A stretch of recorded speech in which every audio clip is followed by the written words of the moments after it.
Good morning, good afternoon, or good evening, and assalamu alaikum. Today is Monday, June 24th, 2024, and we are up to mentorship moment number 11. I left mentorship moment number 10 talking about change, and change is necessary. What's up with reflection? Reflection is amazing. So, this last week, I've been tearing up my house looking for my first book. This is it. It's called Product of My Environment. I wrote the book in 2009 and I didn't understand what was happening. But writing is a very cathartic experience. It's a strong release of emotions and it prepares you for a transformation. So when I wrote the book in 2009, I didn't know what the transformation was. But the transformation wound up embracing Islam in 2010. So I finally embraced Islam after thinking about it for a really long time. And because I didn't know what was going on with me. So I embraced Islam, but the book had to be changed because now my mindset was different. So I had to find an editor to change it. And so I published the book in 2013. So I want to read you a section from 2009's Thought Mentality. I am on page 7 of the book. This is who I thought I was in 2009. It says, I am a woman born of another woman who was born of another woman who was born of another. I hold the strength of my grandmother, Miss Marion Payne, who at 16 got married and started her family with 4 children by the age of 23. Her husband strayed from the family path and my grandmother decided to leave. This was unheard of in 1943. She had to survive away from her family with 4 children in tow, and survive she did. She had hard choices to make. The family was split apart, but it was through her strength and God's will that she made it and never gave up. When she found husband number 2, she was taking care of a housebound woman and her family once again reunited. My grandmother and her second husband had 5 more children together, with my mom being baby girl. At my mom's tender age of 4, her father passed away. He was on a fishing trip when his boat capsized and drowned my grandfather in the river. It was up to my grandmother once again to hold the family together.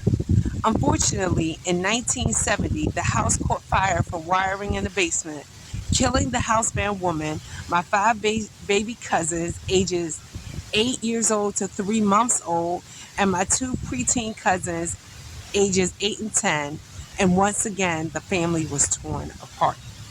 My mom was lucky. She was taken in by her best friend forever's family for almost a year while she was attending high school. And my grandmother's strength was passed to my mom, who got married to my father and decided to leave. Do you hear the broken record? Because he strayed from the family path. She had hard choices to make, like moving in with my father's parents and working her way up in corporate America, and once again, moving in with her best friend forever.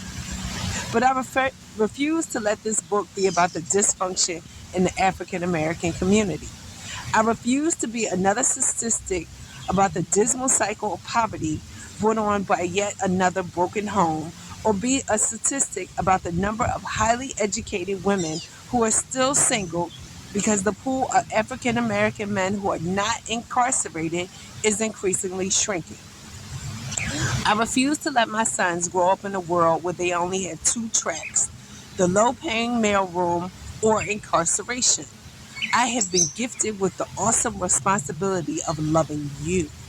I have been gifted with the awesome responsibility of showing you how to dream again and wake up to the dawn of a new era. Barack Obama is the president. Wake up, people. This is a new world. The path to wealth and abundance is full of potholes, but as I've witnessed, it is the pain of a stillborn child that brought 3 beautiful, intelligent children into my world. It was the pain of Martin Luther King getting shot on the balcony that allowed Barack Obama to be president. It was the pain of having my children's father walk away that allowed me to live as the queen that I know I am. Mashallah, and it now. It was the pain of 20-something years of low self-esteem that allowed me to have focus and determination and to not care about what someone thinks about me. See, the depth of my pain is the depth of my love. This book is meant to inspire you to accept you. And only when you accept you and heal yourself will we be able to walk together and seek the blessings of this world. This is how we begin. So that was the prelude to figuring out what was going on. I kind of understood where the business mind came from because my grandfather owned a landscaping company. And I understood how I journeyed in corporate America because I saw my mother do it. But I had no idea where the spiritual side came from. That's what scared me because I didn't know where this was coming from or why me. But I had to do it anyway, just on faith. And so I did. After like I'm gonna tell y'all, I thought about it for a really long time. I thought about it for at least 20 years. So it wasn't a light decision. So now I'm at home with my kids, figuring out who am I. I had to design a curriculum for my son.